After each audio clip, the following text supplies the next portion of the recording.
మళ్ళీ సమాజాలు మొదలయ్యాయి. మొదట నిమ్రోదు సమయంలో నుండి భయంకరమైనటువంటి ఆలోచనలు, భయంకరమైనటువంటి పనులు.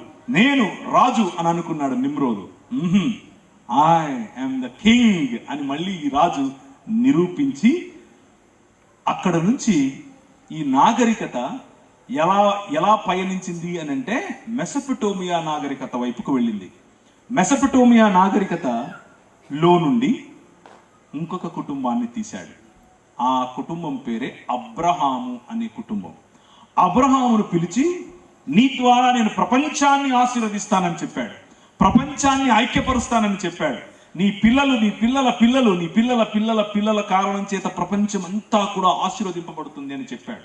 ఫలించండి, అభివృద్ధి చెందండి, విస్తరించండి, భూమిని నిండించండి, దానిని ఏలండి అనేటటువంటి బాధ్యతతో కూడినటువంటి ఈ ఆశీర్వాదము మళ్ళీ రిపీట్ చేశాడు నోహుతో, ఆ తర్వాత అబ్రహాముతో.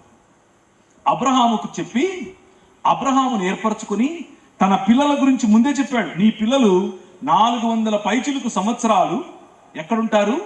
మనిషి పాలనలో ఉంటారు. మనిషి పాలనలో ఉంటే ఎంత నీచమైన బ్రతుకు మీకు ఉంటుందో మీరు చూస్తారు.